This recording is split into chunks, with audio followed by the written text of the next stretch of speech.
Students, आज हम दूसरे पाठ मानव तंत्र के बारे में समझेंगे।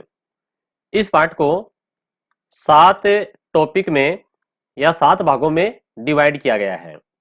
अब ये 7 तंत्र कौन कौन से हैं?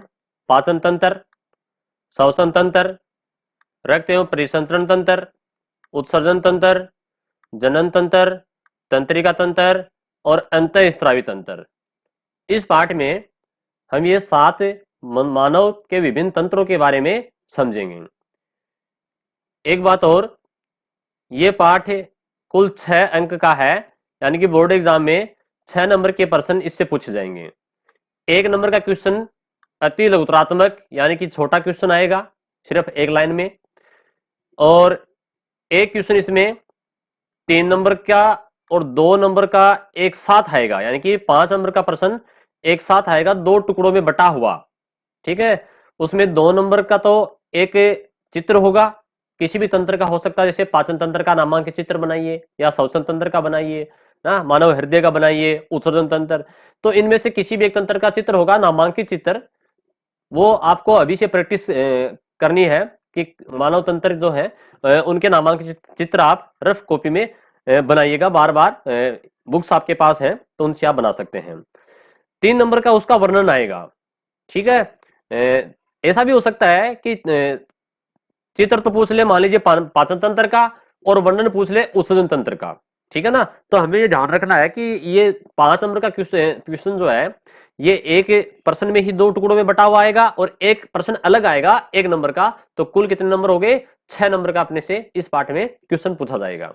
ठीक है, तो चलिए फिर अपन शुरुआत करते हैं पाठ पे। दूसरा जो चैप्टर है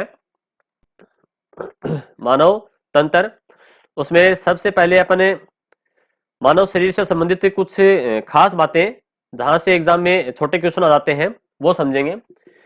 हम सभी जानते हैं जितने भी सजीव हैं उन सभी सजीवों का निर्माण कोशिकाओं से होता है, यानी कि हमारे शरीर के अंदर भी अरबों कोशिकाएं हैं। कुछ जीव एक कोशिकीय होते हैं, जैसे अमीबा है, ठीक है, पैरामीशियम है, प्लाज्मोडियम है, ये एक कोशिकीय जीव है। मनुष्य बहुकोशिकीय जंतु है, बहुकोशिकीय प्राणी है।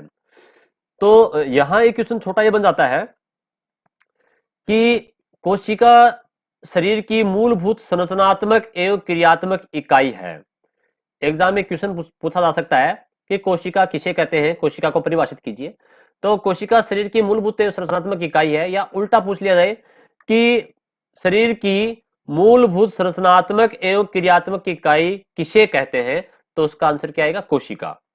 ठीक है, अब देखिएगा, जैसे मान लीजिए ये कोशिका है, ये तो कोशिका है, और जब ये कोशिकाएं बहुत सारी आपस में मिल जाती हैं तो ये बनाती है उत्तक, और उत्तक आगे चल करके बनाते हैं अंग। जैसे मान लीजिए अपना ये अंग की बात करें कि आमाशय है, ठीक है, पाचन तंत्र के अंदर आमाशय, देखिएगा ये रहा आमाशय वाला भाग, ये आमाशय। एक लीवर, ये लीवर है, ये यकृत है, ये भी एक अंग है। ठीक है, और अंग मिलकर के बनाते हैं अंग तंत्र। अंग तंत्र जैसे पूरा पाचन तंत्र बन गया, ये यहाँ से मुख से लेकर के, और ये आमाशय, छोटी आंत, बड़ी आंत, ये सारा जो है ये क्या बन गया? एक पूरा अंग तंत्र बन गया। तो यहाँ पर हमें पहले कोशिका की बात हो चुकी है, अब बात करेंगे उत्तक की। समान कार्य करने वाली कोशिकाएं मिलकर के उत्तकों का निर्माण करती हैं, यानी कि ऐसी कोशिकाएं जो एक समान काम करती हैं उसके समूह को उत्तक कहते हैं। जैसे पेशी उत्तक, अस्थि उत्तक, है ना, अस्थि यानी कि हड्डियां। फिर आगे इसमें है कि 2 या अधिक तरह के उत्तक मिलकर, जब उत्तक आपस में मिल जाएंगे तो वो क्या बनाएंगे? अंग बनाएंगे। क्या बनाएंगे? अंग बनाते हैं। जैसे आमाशय, यकृत, जैसा कि अपन ने पढ़ा था, ये रहा आमाशय और ये रहा यकृत, ठीक है, लीवर।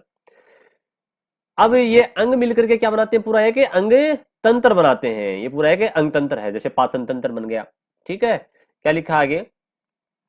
एक साथ तंत्र का निर्माण करते हैं, यानी कि विभिन्न अंग मिलकर के एक समूह में काम करते हैं। ठीक है, तो उसे क्या कहते हैं? अंग तंत्र कहते हैं। जैसे पाचन तंत्र, श्वसन तंत्र, ये अपने यहाँ पर इसके एग्जाम्पल दिए गए हैं। तो इस पार्ट में हम जो 7 तंत्रों की बात करेंगे, सबसे पहले अपन बात करते हैं पाचन तंत्र की। ठीक है, शुरुआत करते हैं पाचन तंत्र से। देखिए नाम ही क्या है? पाचन, यानी कि जो अपन खाना खाते हैं, भोजन करते हैं, उसका पाचन करने वाला तंत्र, उसको पचाने वाला तंत्र क्या कहलाएगा? पाचन तंत्र। तो यहाँ कुछ शुरू में एक दो परिभाषाएं हैं, अपन उनको समझते हैं। अपन ये जानते हैं कि मनुष्य को जिंदा रहने के लिए भोजन चाहिए। क्यों? क्योंकि भोजन से हमें ऊर्जा मिलती है। ठीक है। और भोजन में कौन कौन सी चीजें होती हैं वो अपन ने पहले पार्ट में पढ़ा था। भोजन के अंदर प्रोटीन, कार्बोहाइड्रेट, वसा, विटामिन, खनिज लवण आदि होते हैं। ठीक है। अब ये जो भोजन है ये जटिल अवस्था में होता है। जटिल अवस्था मतलब यानी कि यहाँ पर जैसे मान लीजिए कार्बोहाइड्रेट है, तो कार्बोहाइड्रेट पॉलीसेकेराइड, पॉलीसेकेराइड इसकी जटिल अवस्था है। फिर ये जब टूटता है डाइसेकेराइड दो अणुओं में टूट गया, उसके बाद में और टूटेगा मोनोसेकेराइड। ठीक है। तो ये यहाँ पर जटिल अवस्था में यानी बहुत सारे कार्बोहाइड्रेट के अणु आपस में मिले हुए हैं, तो ये जटिल अवस्था। तो इस जटिल अवस्था को क्या करना है, इसको तोड़ना है, क्योंकि हम जो भोजन करते हैं वो जटिल अवस्था में है, उसको पचाएंगे, उसका पाचन होगा और वो जब सरल अणुओं में बदल जाएगा तभी हम उसका अवशोषण कर पाएंगे। ठीक है। क्योंकि जटिल पदार्थों का अवशोषण हमारा पाचन तंत्र नहीं कर पाता है, तो उसको क्या करना पड़ेगा, पहले तोड़ना पड़ेगा। तोड़ने का मतलब उस भोजन को पचाना पड़ेगा। ठीक है। पचाने का काम मुख्यतः हमारे शरीर के अंदर पाई जाने वाली जो ग्रंथियां हैं वो करेंगी। ठीक। और ग्रंथियों से निकलने वाले एंजाइम करते हैं। तो यहां देखो क्या लिखा है, शरीर में अवशोषण हेतु यानी कि जो भोजन अपने किया है उसको अवशोषित करना। ठीक है।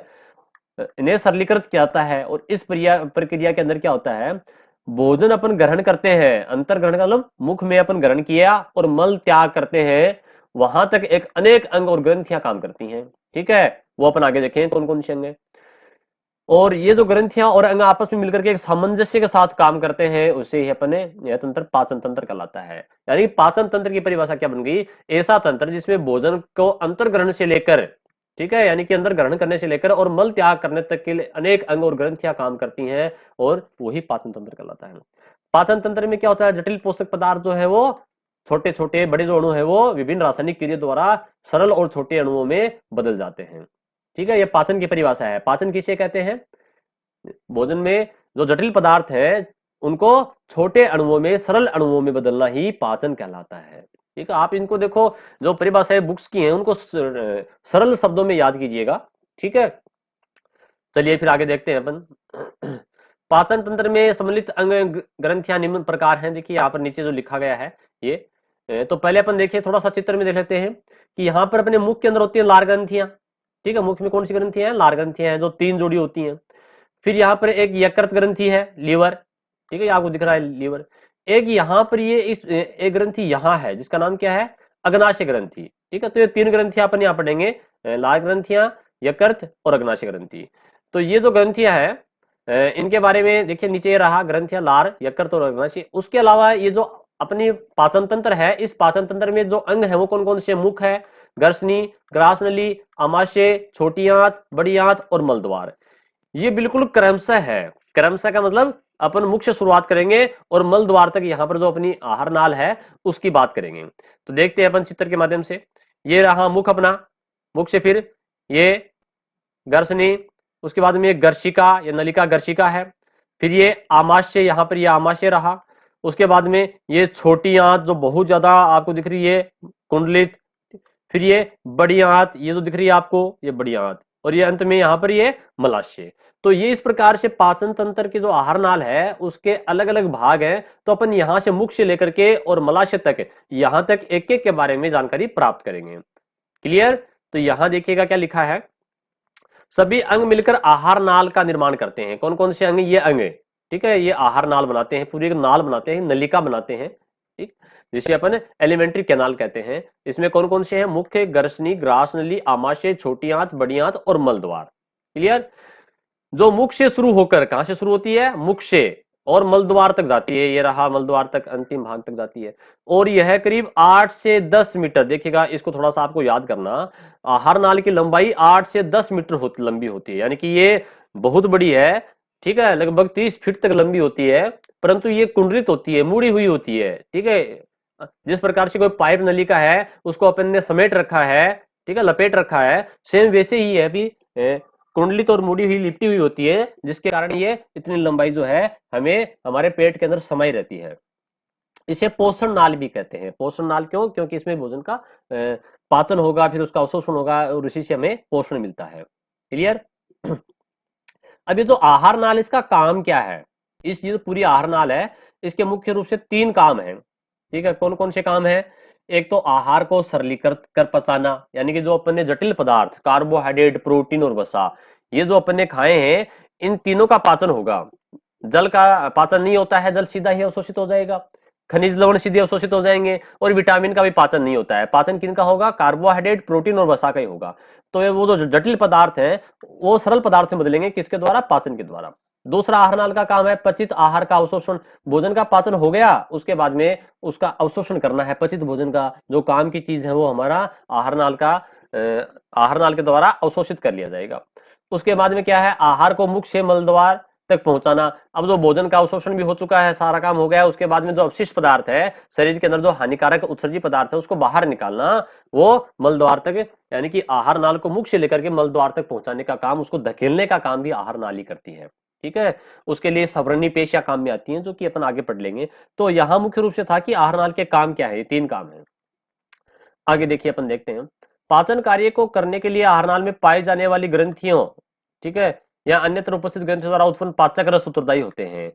देखिए, भोजन को पचाने के लिए एंजाइम चाहिए। क्या चाहिए? एंजाइम, यानी कि जो जटिल पदार्थ है उसको सरल अणुओं में एंजाइम के द्वारा तोड़ा जाएगा। अब ये एंजाइम कहाँ होते हैं? ये ग्रंथियों में होते हैं। कौन कौन सी ग्रंथियां? जो अपन ने बात की थी, लार ग्रंथियां, यकृत और अग्नाशय, उनके अंदर वहां से एंजाइम निकलेंगे। वो एंजाइम इस जटिल भोज्य पदार्थ को सरल पदार्थ में तोड़ देंगे। ये पाचक रस, यानी कि जो रस निकल रहा है ग्रंथि से, उस रस के अंदर ये एंजाइम है। विभिन्न रासायनिक क्रिया द्वारा भोजन को सरलीकृत करके उसे शरीर द्वारा ग्रहण किए जाने वाले रूप में परिवर्तित कर देते हैं। पचित भोजन रस में कई घटक होते हैं, जैसे कार्बोहाइड्रेट, प्रोटीन, वसा, ठीक है, जल आदि। इन पोषक तत्वों को आहार नाल के विभिन्न विशेष कोशिकाओं की मदद से अवशोषित कर लिया जाता है। यानी भोजन का पाचन हो गया, पहले क्या होगा? भोजन का पाचन, उसके बाद में क्या होगा? भोजन का अवशोषण होगा। फिर है मुख से ग्रसित भोजन, अपनी लंबी यात्रा। देखिए, अपने जो मुख में जो ग्रहण किया है भोजन, वो ग्रसनी में जाएगा, फिर गर्शिका में, फिर आमाशय में, छोटी आंत, बड़ी आंत, है ना। तो एक लंबी यात्रा तय करता है, और वो जो लंबी यात्रा तय करता है तो उस भोजन को आगे धकेलने का काम कौन करता है? ये सवर्णी पेशियां करती हैं। ये इंपॉर्टेंट क्वेश्चन बनता है कि जो मुख से ग्रसित भोजन है, अपनी लंबी यात्रा विशेष पेशियों के संकुचन और विस्तार, वो पेशियां सिकुड़ती हैं, फिर फैलती हैं, फिर सिकुड़ती हैं, फिर फैलती हैं, तो उसे भोजन गति करता है, आगे मुख से लेकर के मल द्वार तक पहुंच जाता है। तो वो पेशियां, उनका नाम क्या है? सवर्णी पेशियां भोजन को गति का नियंत्रण करती हैं। किसका? गति का नियंत्रण। फिर बात करेंगे अपन पाचन कार्य में प्रयुक्त होने वाले अंग, ठीक है, जो अपन ने पहले देखे थे। यहाँ पर जो ये अंग है, देखिएगा, ये 7 अंग है ना, इनकी एक एक की बात करेंगे। तो सबसे पहले अपन बात कर रहे हैं मुख के बारे में, ठीक है। तो चलिए अपन बात करते हैं मुख, माउथ। आहार नाल का अग्रभाग, यानी कि यहीं से शुरुआत होती है, मुख से प्रारंभ होकर गुहा में खुलता है, मुख गुहा में खुलता है। देखिएगा, ये जो अपना जो मुख है, ये तो मुख हो गया, ठीक है, यहाँ ये मुख, और ये अंदर वाली क्या है? मुख गुहा है। क्लियर? यह है कोटोनुमा अंग, कटोरे नुमा अंग है, कटोरे जैसा, यानी कि अपना जो कटोरा होता है, प्याला होता है, ठीक है। इसके ऊपर कठोर और नीचे कोमल तालु। ऊपर का जो भाग है ये कठोर तालु होता है, नीचे का कोमल होता है। मुख गुहा में चारों तरफ गति करने वाली पेशी, जिनमें एक जिह्वा होती है। देखिए, अपन जो भोजन निगलते हैं तो उसमें लार को मिलाया जाता है, और लार को मिलाने का काम कौन करती है? जिह्वा करती है, जीभ करती है। जीभ भोजन को मिलाती रहती है, हिलाती डुलाती रहती है, ताकि लार ग्रंथियों से निकली हुई लार भोजन में मिल जाए, ठीक है। जीवा मुख भाग के पृष्ठ भाग से अधर तल से फ्रेनुलम लिंगुअल या जिह्वा फ्रेनुलम द्वारा जुड़ी होती है। देखिए, यहाँ जो जीभ है अपनी, ये यहाँ पर जीभ जुड़ी हुई है, ये इस भाग की बात कर रहा है, ठीक है। यहाँ जो जीभ जुड़ी हुई है, इसका नाम क्या है? Frenulum lingual. याद कर लीजिएगा, बहुत ही इंपॉर्टेंट है। यहां से क्वेश्चन आता है कि जीभ जो है वो अपने मुख गुहा में अधर तल से किस संरचना द्वारा जुड़ी होती है? उस संरचना का नाम क्या है जहां से जुड़ी होती है? तो इस जॉइंट को, इस जोड़ को क्या कहते हैं? फ्रेनुलम लिंगुअल कहते हैं, ठीक। आगे देखिए, मुख 2 मांसल होठों से है। ऊपरी होठ और नीचे होठ, अपने 2 होठ हैं, तो ये मांस के बने होते हैं, जो मुख को खोलने और बंद करने का और भोजन को पकड़ने का काम करते हैं। अपन जब भोजन करते हैं तो होठ उसको भोजन को पकड़ने का काम करते हैं। फिर आगे है मुख में ऊपर व नीचे के जबड़े में 16 दांत पाए जाते हैं। मनुष्य में कितने दांत होते हैं? कुल 32 दांत। कितने दांत हैं? 32। 16 ऊपरी जबड़े में, 16 नीचे के जबड़े में। सभी दांत जबड़े में पाए जाने वाले एक सांचे में स्थित होते हैं और इस सांचे को मसूड़ा कहते हैं। यानी कि दांत कहाँ स्थित होते हैं? मसूड़ी के अंदर। ठीक है, जैसे मान लीजिए अपना ये जबड़ा है और इस जबड़े में दांत लगा हुआ है, ये एक दांत लगा दिया मैंने इसे, है ना। तो ये यहाँ पर ये इस मसूड़ी के अंदर है इसको, यानी कि ये मसूड़े ने इसको कठोरता से इसको पकड़ रखा है ताकि ये हिले डुले नहीं। मसूड़े दांतों की स्थिति को ग्रत दंती, यानी कि यहाँ पर एक अंदर दांत जो अंदर की तरफ धसा हुआ है, ये अंदर की तरफ है। ठीक है, इसकी जड़ है तो ये गर्त बोलते हैं। गर्त मतलब गड्ढा। ठीक है, तो ये इस गर्त के अंदर धसे होते हैं तो हमारे दांत की स्थिति कैसी होती है? ग्रत दंती होती है। और मानव में दांत द्विबार दंती, द्वि का मतलब होता है दो, दो बार, यानी कि मनुष्य में दांत दो बार आते हैं। एक बार तो छोटे, जब छोटा बच्चा होता है तो दूध के दांत, और जो गिर जाते हैं उन्हें स्थायी दांत कहेंगे, उसके बाद में स्थायी दांत आएंगे। तो देखिए आगे लिखा है, जिसके जीवन काल में दो बार दांत आए। एक तो अस्थाई दूध के दांत, अस्थाई का मतलब जो स्थायी नहीं है, लगभग 7-8-10 साल की उम्र से पहले वापस झड़ जाएंगे। और दूसरे हैं स्थायी दांत। स्थायी यानी कि ये जब हम वृद्ध अवस्था तक पहुंचेंगे तब तक ये बने रहेंगे, स्थायी रहेंगे। ठीक है, हालांकि वृद्ध अवस्था में उसके पश्चात भी दांत गिरने शुरू हो जाते हैं। तो ये दांत जो है 4 प्रकार के होते हैं। यहां से देखिए बहुत इंपॉर्टेंट क्वेश्चन निकल करके आएंगे, उनको अपन समझेंगे। दांत कितने प्रकार के हैं? 4 प्रकार के। पहला जो प्रकार है वो है कृंतक। कृंतक का मतलब होता है कुतरने वाले दांत। देखिएगा मैं यहाँ पर एक डायग्राम बना रहा हूँ। जैसे मान लीजिए ये मैंने नीचे जबड़े का डायग्राम बनाया, तो मैं इस जबड़े के एक हिस्से की बात कर रहा हूँ, यानी कि इधर वाली बात करूंगा। तो एक दांत ये है, एक दांत ये, सामने के जो 2 दांत अपन को दिख रहे हैं ये क्या है? कृंतक हैं। ठीक है, सबसे आगे के दांत है, इधर भी ये 2 दांत ये हैं इस साइड में। ठीक है ना, इसी प्रकार से ऊपरी जबड़े के अंदर भी होंगे। तो यहाँ पर ये 2 और 2 टोटल 4 दांत हो गए। ठीक है ना, तो ये दांत आगे के दांत है, कुतरने और काटने का काम करते हैं। ये 6 माह की उम्र तक निकल जाते हैं। तो यहाँ क्वेश्चन ये बनेगा कि भोजन को कुतरने और काटने वाले जो दांत है उनका नाम क्या है? कृंतक। या क्वेश्चन ऐसे बन जाए कि कृंतक दांतों का कार्य लिखो, तो कृंतक दांत जो है सामने के दांत ये कुतरने का और काटने का काम करते हैं। दूसरा है रदनक। रदनक जो दांत है ये भोजन को चीरने फाड़ने का काम करते हैं। देखिए अभी अपन ने यहाँ डायग्राम बनाया था, तो ये जो सामने के जो कृतनक दांत थे, इनके पास में यहाँ एक नुकीला दांत आप देखते हैं। आप देखिए घर में जो कांच है आपके, उस कांच में अपने दांत को देखना। ये 2 दांत एक साइड में इधर है, उसके जस्ट पास में आपको एक नुकीला दांत मिलेगा, पैना दांत मिलेगा यहाँ। ठीक है, ये रदनक है। क्या है? ये रदनक है जो भोजन को चीरने फाड़ने का काम करता है। ये 16 से 20 माह की उम्र में, यानी कि लगभग 1.5 साल के बच्चे में निकलते हैं। प्रत्येक जबड़े में 2-2 होते हैं, यानी कि ये इधर भी नीचे वाले जबड़े में, और ये देखिए कर्तन के बाद में ये इधर भी एक ही रहा। ठीक है, तो नीचे वाले जबड़े में कितने हैं? 1 और 2। इसी प्रकार से ऊपरी जबड़े में भी 2 होंगे। ठीक है, मांसाहारी पशुओं में ज्यादा विकसित होते हैं। देखिए आपने मांसाहारी जंतु देखे होंगे, जैसे घर में अपने कोई कुत्ता है या फिर बिल्ली आपने देखी होगी। तो कुत्ता, बिल्ली, शेर है, शेर के अंदर बहुत नुकीले होते हैं। जब शेर दहाड़ता है, अपना मुंह खोलता है, तब देखिएगा आप यहाँ इसके अंदर ये नुकीले दांत आपको बहुत ज्यादा विकसित दिखाई देंगे। ठीक है, ये हमारे अंदर भी होते हैं क्योंकि मनुष्य भी एक सर्वाहारी प्राणी है। सर्वाहारी का मतलब क्या है? शाकाहारी और मांसाहारी। ठीक है, तो पूरे मनुष्य की बात कर रहे हैं, पर मनुष्य प्रजाति की बात कर रहे हैं। मनुष्य कैसा है? सर्वाहारी प्राणी है। तो ये हमारे अंदर भी पाए जाते हैं। ये शाकाहारी जंतुओं में नहीं पाए जाते हैं। ठीक है, ये जो रदनक दांत हैं ये किसमें नहीं होते? शाकाहारी जंतु, जैसे गाय है ना, आपके घर में यदि गाय, भैंस, भेड़, बकरी है तो उसको देखना आप, उसके अंदर ये नुकीले दांत जो है रदनक नहीं पाए जाते हैं, क्योंकि वो शाकाहारी हैं। उन्हें आवश्यकता ही नहीं है मांस को चीरफाड़ करने की, वो मांस खाते ही नहीं है। ठीक है, फिर अगला है अग्र चौरणक। अग्र चौरणक, चौरणक का मतलब चबाने वाले। चौरणक का मतलब क्या है? चबाने का काम करना। ठीक है, अग्र मतलब आगे की तरफ। तो देखिए यहां पर ये एक दांत इधर है और एक दांत ये है, तो ये अग्र चौरणक है। अग्र चौरणक क्यों नाम पड़ा? क्योंकि इसके पीछे आगे यहाँ पर यहाँ 3 दांत और होंगे जिन्हें चौरणक कहेंगे। ये 3 जो दांत हैं, 1, 2, 3, ये चौरणक, और ये चौरणक के ये 2 आगे हैं, ये आगे वाले क्या कहलाएंगे? अग्र चौरणक। अग्र मतलब आगे की ओर। ये भोजन को चबाने का काम करते हैं। ठीक है, और प्रत्येक जोड़े में 4 पाए जाते हैं, यानी कि 2 ये रहे इधर और 2 ये इधर पाए जाएंगे। ठीक है, तो 2 और 2 4 हो गए, ऊपरी जोड़े में भी 4 होंगे। और फिर लिखा है चौरणक। चौरणक यानी कि सबसे अंतिम ये जो 3 हैं, ये दांत भी भोजन को चबाने में सहायता करते हैं। और प्रत्येक जबड़े में 6 होते हैं, यानी कि 3 इधर हैं और 3 इधर होंगे। ठीक है ना, 1, 2 और 3 मैंने बना दिए, तो 6 इधर इस जबड़े में, निचले जबड़े में, और 6 ऊपरी जबड़े में होंगे। ठीक है, और प्रथम तय यानी कि पहली बार, यानी कि ये जो दांत है इतने अपने पढ़े कितने? 4 तो ये रहे। ठीक है, 2 ये 6, 7 8 9 10, 10 निचले जबड़े में और 10 ऊपरी जबड़े में। 20 दांत तो अपने दूध के दांत होते हैं, पढ़ा था ना अपने दूध के दांत, ये रहा दूध के दांत जो ऐसे होते हैं। तो दूध के दांतों की संख्या कितनी होती है? 20। यानी जो छोटे बच्चे हैं जिनके दूध के दांत हैं उनमें 20 दांत होते हैं। और कौन से? ये आगे वाले, यानी कि कृतनक, रदनक और अगर चवर्णक के होते हैं। दूध के दांत जो हैं उनमें ये जो चवर्णक है ये नहीं पाए जाते, ये चवर्णक ये नहीं पाए जाते हैं, ये बाद में आते हैं। पहली बार जब दोबारा ये दांत गिर जाएंगे सारे, दोबारा दांत आएंगे तब ये दांत आते हैं, ठीक है ना। चवर्णक दांत बाद में आते हैं। कब आते हैं? लगभग 12 से 15 माह की। आगे देखिएगा, आगे लिखा है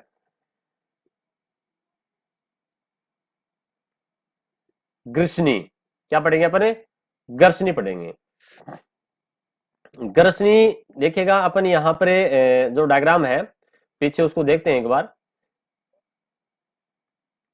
ये यहाँ मुख के अंदर का ये जो भाग, इतना सा भाग, ये गर्सनी है, ठीक है ना। तो इस गर्सनी की बात अपन कर रहे हैं, यहाँ लिखा हुआ है ये गर्सनी। तो अपन आगे चलते हैं। गर्सनी के लिए देखो यहाँ एक डायग्राम और बना हुआ है, ये लाल ग्रंथि का नहीं है, गलत लिखा है यहाँ पर। ये गर्सनी के बारे में है डायग्राम, ठीक है। अपन देखेंगे क्या लिखा है। मुख गुहा जीवा व तालु के पीछे भाग में एक छोटी सी कीप नुमा गर्सनी से जुड़ी होती है। गर्सनी से भोजन आहार नलिका या ग्रास नाल या वायु श्वास नाल में जाती है। देखिए गर्सनी से भोजन तो कहां जाएगा? आहार नाल में, ठीक है ना। और वायु कहां जाएगी? श्वास नली में। क्यों? देखिए इसको समझिए अपन। ये नास है, अरे नासिका जिसको नाक बोलते हैं, यहां से श्वास लेते हैं और ये यहां पर ये अंदर की तरफ, यानी कि मुख और नास जो है ये दोनों यहां एक दूसरे से जुड़ी हुई हैं, ठीक है ना। इनका एक ही मार्ग है, आगे संयुक्त मार्ग है। तो ये नासाग्रसनी जो नाक से जो इस प्रकार से आगे नलिका आ रही है, यहां पर ये नासाग्रसनी कहलाएगी। और ये जो मुख से आ रही है इधर, ये क्या कहलाएगी? मुख गर्सनी कहलाएगी, ठीक है ना। और उसके बाद में यहां ये आगे चल करके बनाती है अधोगर्सनी, ठीक है ना। या कंठ गर्सनी बोल दीजिए। कंठ यानी कि गले में है, कंठ में, तो इसको कंठ गर्सनी कर देंगे। तो देखिए नाक से अपन जो सांस लेते हैं तो ये जो श्वसन है, ये तो वायु जो ये कहां जाएगी? ये तो फेफड़ों वाली नलिका में, यानी कि श्वास नली में चली जाएगी। और जो अपने भोजन निकला है वो भोजन कहां जाएगा? इसे पीछे की तरफ जो नलिका है, ठीक है ना, गर्सनी गर्शिका में चला जाएगा।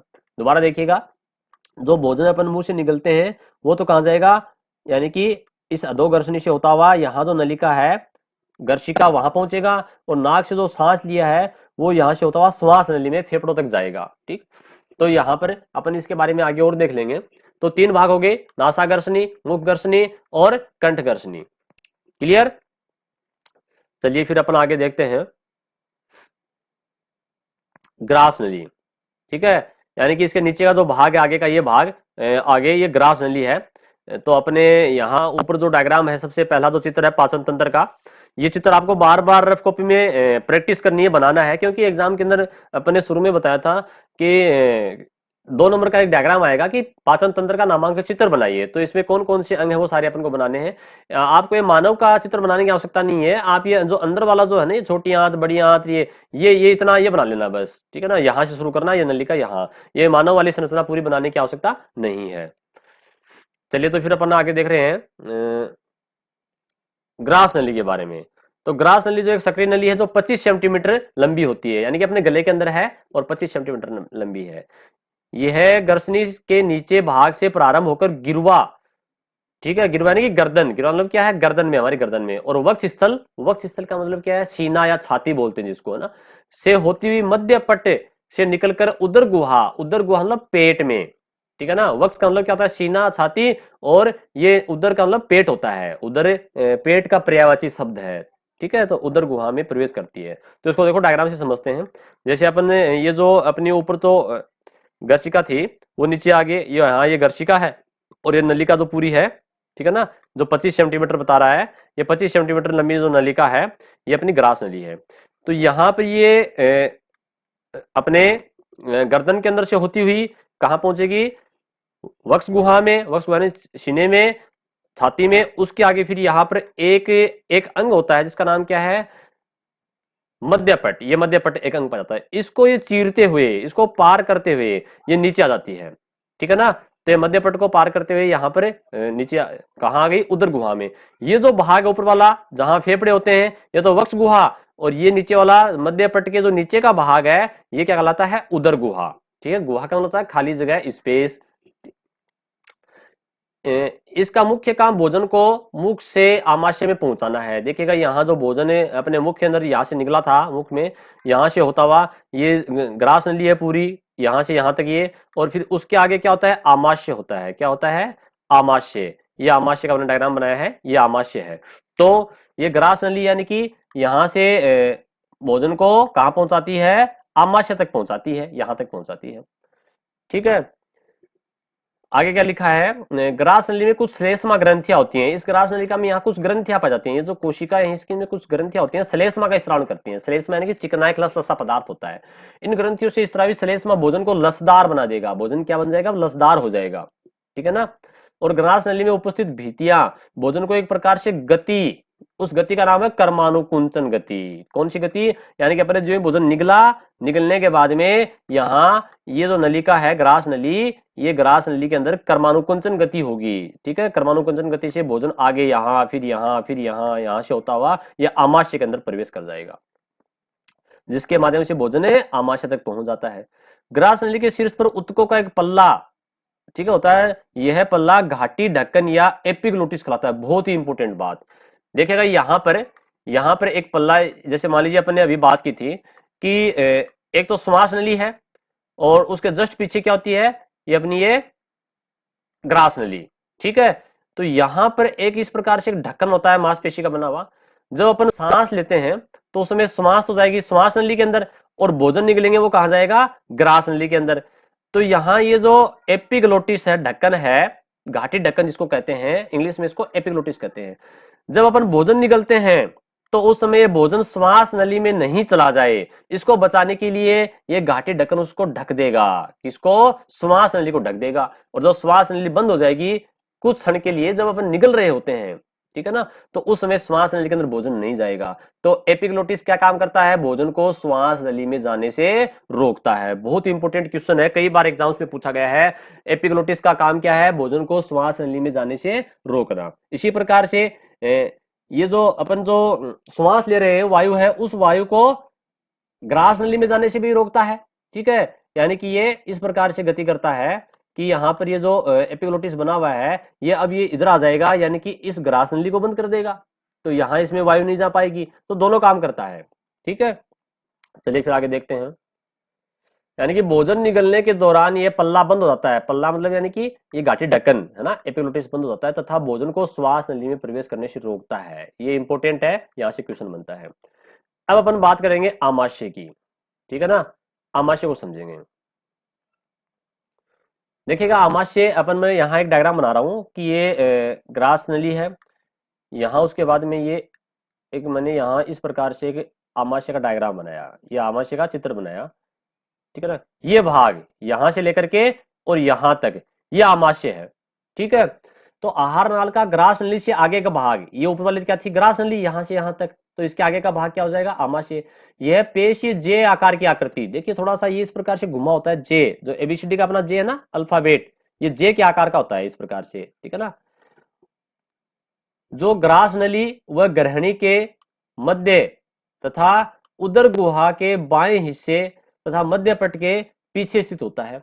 देखिए समझते हैं, ग्रास नली और ग्रहणी के मध्य, ऊपर तो क्या है ये ग्रास नली, और यहां आगे ये क्या है, ये ग्रहणी। तो ये कहां है, ग्रास नली और ग्रहणी के बीच में है। ठीक है, फिर आगे बोल रहा है उदर गुहा के बाईं तरफ, आमाशय अपने जो अपना जो बायां हाथ है ना उस बाईं तरफ होता है।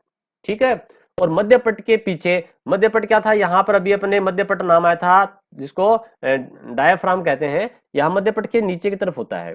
ठीक है, लचीला अंग है, और ये 1 से 3 लीटर धारिता, यानी कि इसकी धारिता कितनी है, इसके अंदर 3 लीटर तक भोजन आ सकता है। अब लीटर में क्यों मापते हैं, क्योंकि यहाँ भोजन तरल अवस्था में हो जाता है। ठीक है ना, तो इसके अंदर 3 लीटर तक, चाहे पानी हो, दूध हो, भोजन है, ये 3 लीटर तक आ सकता है। आमाशय के 3 भाग हैं। देखिए जो आमाशय यहां से यहां तक, इसके 3 पार्ट हैं। पहला पार्ट है कार्डियक, कार्डियक जिसको जठरागमन, जठर प्लस आगमन, जठर का मतलब क्या होता है, ये आमाशय को जठर कहते हैं। और आगमन यानी कि इस भाग में जो भोजन आता है, भोजन कहां से आया, ऊपर मुख से ग्रास नली में, और ग्रास नली से यहाँ आमाशय में। तो ये जो भाग है यहाँ, ठीक है ना, ये जठरागमन वाला भाग है, इतना भाग ये है बाया बड़ा भाग है जो गर्शिका आमाशय में प्रविष्ट करती है, जहां से गर्शिका ये आ रही है ना, ये भाग, इतना ये भाग, ठीक है ना, ये तरह। दूसरा जठर निर्गम, जठर का निर्गम या निर्गमन का मतलब बाहर निकलना। तो यहां से भोजन जठर से यानी कि आमाशय से भोजन कहां जाएगा, ग्रहणी में जाएगा, ठीक है ना, ये जो ग्रहणी वाला भाग है। तो ये जठर निर्गम भाग, इतना भाग आमाशय का, ये जठर निर्गम कहलाएगा। तीसरा जो भाग वो फंडिस, फंडिस भाग जो बीज का बच गया है, ये भाग पूरा, ठीक है, ये क्या कहलाएगा, फंडिस। उपरोक्त दोनों भागों के मध्य का यानी कि जठरागमन वाला भाग और जठर निर्गमी भाग, इसके बीच का जो भाग है ये फंडस कहलाता है। क्लियर। अब चलिए अपन आगे देखते हैं। आमाशय में दो अवरोधनी, अवरोधनी का मतलब होता है रुकावट पैदा करने वाली, अवरोध, अवरोध का मतलब क्या होता है, रोकना, ठीक है ना, या संकोचक पेशियां, इसको एक नाम और कहते हैं, संकोचक पेशियां पाई जाती हैं। पहला है ग्रास नलिका अवरोधनी, यह गर्शिका व आमाशय को विभाजित करती है, आमाशय से अम्लीय भोजन को ग्रास नली में जाने से रोकती है, ठीक है। तो देखिए अपन इसको समझते हैं, ये क्या कह रहा है। इसमें बताया गया है, जैसे मान लीजिए यहाँ पर ये अपनी ऊपर ग्रास नली थी और ये आमाशय वाला भाग, ठीक है ना, ये अपना आमाशय वाला भाग ये हो गया, ये आमाशय है, ठीक, ये ऊपर ग्रास नली और ये नीचे, ये आगे ग्रहणी। तो यहाँ पर ये जो एक अवरोध नहीं पाई जाती है, यानी कि इसको भोजन को, ये भोजन जो आमाशय में आ गया है, ये भोजन कैसा हो जाएगा, अम्लीय हो जाएगा, क्योंकि इसके अंदर, अपने आमाशय के अंदर हाइड्रोक्लोरिक अम्ल पाया जाता है, HCl पाया जाता है।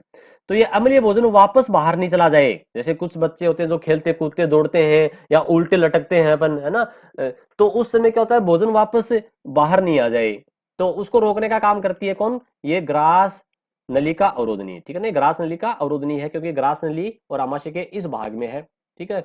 गर्शिका और आमाशय को विभाजित करती है, आमाशय से भोजन को ग्रास ग्रसनी में जाने से रोकती है, वापस ग्रसनी में जाने से रोकती है। जब कभी अपने वोमिटिंग होती है, उल्टियां होती हैं, उस समय ये अवरोधनी खुल जाती है, तभी तो उल्टी होने पर भोजन वापस बाहर आता है, और उल्टियां दूषित भोजन करने से या बीमार होने पर होती हैं, ठीक है। फिर दूसरी जो अवरोधनी है वो है, देखते हैं अपन साथ ही, जठर निर्गमी अवरोधनी। देखो जठर का ये निर्गम भाग, निर्गम यानी निकलना, यहां से भोजन निकलेगा, तो यहां पर एक अवरोधनी होती है, अवरोधनी यानी कि रोकने वाली, भोजन को रोकने वाली, यहाँ कंट्रोल करती है भोजन को। यहाँ कुछ घंटे भोजन रुकता है, 4 से 5 घंटे यहाँ आमाशय में भोजन ठहरता है, अपने जो खाना खाया है वो यहाँ रुकता है, वो तुरंत आगे ग्रहणी में नहीं जाएगा। तो इसको रोकने का काम कौन करेगी, ये जठर निर्गम अवरोधनी ये करेगी, ठीक है। आमाशय व छोटी आंत को, देखिए आमाशय रहा, ये छोटी आंत, ग्रहणी क्या है, छोटी आंत का ही भाग है, ये जो ग्रहणी में बार बार नाम ले रहा हूं, ये छोटी आंत का भाग है, ठीक है ना, छोटी आंत जो है उसका पार्ट है। तो यहाँ पर इन दोनों को विभाजित करती है, आमाशय से छोटी आंत में भोजन निकास को नियंत्रित करती है, यानी कि आमाशय से भोजन छोटी आंत में जाएगा, ग्रहणी में जाएगा, उसको एक कंट्रोल करती है कौन, जठर निर्गम अवरोधनी। चलिए फिर अपन बात करेंगे छोटी आंत की। देखिए अपन ने इस प्रकार से तो डायग्राम बनाया था, ठीक है ना, ये आमाशय वाला हो गया, उसके बाद में ये यहाँ पर ग्रहणी, ठीक है ना, ग्रहणी कुछ इस प्रकार से होती है, सी के आकार के, एबीसीडी का अपना जो सी का आकार है ना, एबीसीडी में सी या थोड़ी सी घूमी हुई होती है यू के आकार की, ठीक, और आगे फिर इस प्रकार से कुंडलित होती है इसे, ये इस प्रकार से, ये छोटी आंत, यानी कि ये आमाशय, ऊपर वाला भाग आमाशय, आमाशय से लेकर के यहां तक आगे फिर बड़ी आंत शुरू हो जाएगी, यहां पर बड़ी आंत, तो ये छोटी आंत का भाग है। तो देखिए छोटी आंत में क्या है, छोटी आंत पाचन तंत्र का एक अत्यंत महत्वपूर्ण अंग है, जो आमाशय की जठर निर्गमी भाग से शुरू होता है। देखिए ये आमाशय था और ये जठर निर्गम भाग यहां से शुरू होती है छोटी आंत, ठीक है। मानव में इसकी औसत लंबाई 7 मीटर होती है। देखिएगा एक बहुत ही बड़ा आपको मैं लॉजिक बता रहा हूं कि छोटी आंत जो होती है उसका नाम छोटी आंत है, लेकिन ये वास्तव में बड़ी होती है, और जो बड़ी आंत होती है वो छोटी होती है। अब आप कहोगे सर इसका नाम ऐसा क्यों पड़ा, छोटी आंत का नाम बड़ा कर देते थे, ना बड़ा कर देते, बड़ी आंत का अपन छोटा कर देते, ये ऐसा क्यों किया। देखिए ये छोटी आंत और बड़ा आंत, जो बड़ी आंत जो नाम रखा गया है वो इसके व्यास के अनुसार रखा गया है। व्यास आप समझते हैं ना, जैसे कोई पाइप नलिका है, ठीक है, जिसका व्यास ज्यादा है, और ये दूसरी पाइप नलिका है, यहाँ पर इसका व्यास कम है, व्यास यानी कि ये जो दूरी यहाँ वाली ये, तो छोटी आंत जो है उसका व्यास कम होता है, व्यास कम होने के कारण उसका छोटी आंत यानी पतली नलिका होती है, और बड़ी आंत जो नलिका है वो मोटी होती है, ठीक है ना, उसमें जगह ज्यादा होती है, तो वो बड़ी आंत है और ये छोटी आंत। लंबाई की अपन बात करें तो छोटी आंत लगभग 7 मीटर लंबी होती है, ठीक है ना, और जो बड़ी आंत जो है वो छोटी होती है, लगभग 1.5 मीटर के लगभग, ठीक है ना, अपन आगे देख लेंगे। तो छोटी आंत की लंबाई कितनी है, 7 मीटर, याद रखना। तथा आहार नाल से इस अंग द्वारा भोजन को सर्वाधिक पाचन और अवशोषण होता है, यानी कि भोजन का पाचन और अवशोषण कहाँ होता है, छोटी आंत में होता है, यहीं पचेगा भोजन और यहीं अवशोषण होगा, ठीक है ना। फिर अपन बात करते हैं इसके 3 भाग। ये जो भाग मैंने बात बताई थी आपको, ग्रहणी, ठीक है ना, ये जो मुड़ा हुआ भाग है सी आकार का या यू आकार का, ये ग्रहणी है। ग्रहणी की बात करेंगे। आमाशय से जुड़ा हुआ भाग, ये रहा आमाशय से जुड़ा हुआ भाग।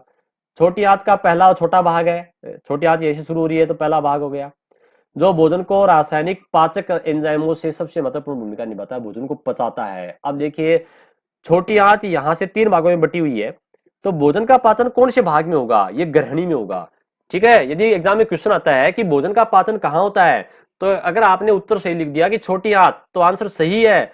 लेकिन छोटी आंत के अंदर भी कौन से, छोटी आंत के तो 3 भाग है, उसमें भी कौन से में होगा, ग्रहणी के अंदर होगा, छोटी आंत के ग्रहणी वाले भाग में पाचन होगा, ठीक है। दूसरा है फिर अगर क्षुद्रांतर। अगर क्षुद्रांतर, ये जो भाग यहां से यहां तक आपको दिख रहा है, ये अगर क्षुद्रांतर है, ठीक है ना, ये इतना भाग, ये क्या नाम है इसका, अगर क्षुद्रांतर। ये छोटी आंत का मध्य का भाग है, मध्य का भाग है ना, बीच का, क्यों, ऊपर तो ग्रहणी है, ठीक है ना, और फिर आगे उसका अंतिम भाग है, तो ये बीच का भाग, ये बीच का भाग ये है मध्य का भाग। यह ग्रहणी में पचित आहार रस का अवशोषण करता है, भोजन का पाचन ग्रहणी में हुआ और भोजन का अवशोषण अगर सूत्रांतर में यहां होगा, यहां भोजन का अवशोषण हो जाएगा, जो ग्लूकोज है ना, जो प्रोटीन वसा आपने जो खाए थे भोजन में, वो सारा यहां अवशोषित हो जाएगा। फिर आगे देखिए, अपन आगे देखते हैं। मुख्यतः अवशोषण का कार्य विशेष प्रकार की कोशिकाएं, अब ये जो भोजन का अवशोषण हो रही है ना, यहाँ इस भाग में कोशिकाएं पाई जाती हैं, तो ये कोशिकाओं का नाम है आंतर कोशिका, ठीक है ना, इंटेरोसाइट बोलते हैं अंग्रेजी में इसको। तो आंतर कोशिका याद कर लीजिए, आंतर कोशिकाएं क्या करती है, भोजन को अवशोषण करने का काम करती हैं। भोजन का अवशोषण कौन सी कोशिकाएं करती हैं, आंतर कोशिकाएं करती हैं, कौन से भाग में, अगर क्षुद्रांतर में। अंतिम भाग है क्षुद्रांतर, ठीक है ना, ये जो भाग बच गया यहां से यहां वाला, ये क्षुद्रांतर है। छोटी आंत का अंतिम भाग है, जो बड़ी आंत में खुलता है। आगे क्या शुरू हो जाएगा, आगे बड़ी आंत शुरू हो जाएगी, ठीक है ना, बड़ी आंत का व्यास ज्यादा होता है, मोटी होती है। यह उन पोषक तत्वों, विशेष रूप से पीत लवण, पीत लवण कहां से आया देखिएगा, यहाँ अपना ये जो भाग है, यहाँ लीवर जुड़ा होता है, ये लीवर का डायग्राम मैंने बनाया, ये देखिए लीवर, ये यकृत है। इस लीवर में जो पीत रस बना है, वो पीत रस वसा को पायशीकृत करता है, जो अपने घी तेल खाया है उसका पायशीकरण करता है, ताकि उस को पचा सकें, ठीक है। तो यहाँ पर ये पीत लवण है, इसका अवशोषण कहाँ होता है, इस अंतिम भाग में होता है, ठीक है ना। और विटामिन का अवशोषण, जो भोजन में अपने विटामिन खाए हैं, vitamin A B C D जो भी, उन सब का अवशोषण इसी भाग में होता है, क्षुद्रांतर भाग में होता है, ठीक है। फिर आगे अपन बात करेंगे बड़ी आंत की। अगला भाग कौन सा है, बड़ी आंत। देखिएगा यहाँ पर ये जो छोटी आंत का जो अंतिम भाग था क्षुद्रांतर, यहाँ एक इस प्रकार से एक छोटा सा एक अंग होता है, उसके बारे में अपन बात करेंगे। और अब ये यहाँ बड़ी आंत शुरू होती है, ठीक है ना, मैं बना रहा हूँ डायग्राम, उससे अपन समझ जाएंगे। ये बड़ी आंत अंत में जाकर के यहाँ मलाशय में खुल जाती है, ठीक है ना, मलद्वार में खुलती है। ये यहाँ पर छोटी आंत का जो अपन ने भाग पढ़ा था, ठीक है, क्षुद्रांतर यहाँ तक हो गया। अब बड़ी आंत, क्षुद्रांतर आगे बड़ी आंत में खुलती है, ये रही क्षुद्रांतर, और ये आगे क्या है, ये बड़ी आंत। बड़ी आंत यहाँ से शुरू हो गई, ठीक है ना। यहाँ कुछ विशेष जीवाणु पाए जाते हैं, यानी कि इस बड़ी आंत में छोटे छोटे जीवाणु होते हैं, जो भोजन को किण्वन के द्वारा पचाते हैं। क्या लिखा है, अपचित भोजन, यदि मान लीजिए भोजन नहीं पच पाया है छोटी आंत में, ठीक है, तो उसको आगे ये जीवाणु पचाएंगे, किसके द्वारा, किण्वन क्रिया के द्वारा, यानी कि यहाँ एंजाइम काम में नहीं आएंगे, यहाँ किण्वन क्रिया होगी, ठीक है ना, उसको पचाते हैं। बड़ी आंत का मुख्य कार्य जल व खनिज लवणों का अवशोषण करना है, बहुत ही इंपॉर्टेंट लाइन। छोटी आंत तो भोजन का अवशोषण करती है और बड़ी आंत जल का अवशोषण करती है। किसका अवशोषण करती है, जल का और खनिज लवणों का, क्योंकि जल के अंदर खनिज लवण घुले हुए हैं। तथा अपचित भोजन को मल द्वार से बाहर उत्सर्जित कर देती है, यानी कि यहाँ जो भोजन जिसका पाचन नहीं हुआ है या जो अपशिष्ट पदार्थ है, उसको यहाँ से मल द्वार के द्वारा मल के रूप में बाहर निकाल देती है। अब ये जो बड़ी आंत है, इसके भी 3 भाग है, ठीक है ना। इसके 3 भाग पढ़ेंगे अपन, कौन कौन से। पहला है अध्रांतर या अंधनाल, अंधनाल याद कर लीजिएगा आप, अंधनाल है इसका नाम। यह है भाग क्षुद्रांतर से जुड़ा होता है। देखिए जो क्षुद्रांतर है, यहाँ से ये जो भाग जुड़ा हो ना, इतना भाग, ये है अंधनाल, ठीक है ना। यहाँ क्षुद्रांत्र से आने वाले पाचित आहार रस का अवशोषण होता है, यानी कि जो छोटी आंत से यहाँ क्षुद्रांत्र से भोजन आया है इसकी बात कर रहा है। तथा शेष बचे अपशिष्ट को आगे वृहदांत्र में पहुंचा दिया जाता है, और ये आगे जो बच गया वो आगे के वृहदांत्र में पहुंचा दिया जाएगा। अन्ननाल के प्रथम भाग, देखिए क्या लिखा है, अन्ननाल के प्रथम भाग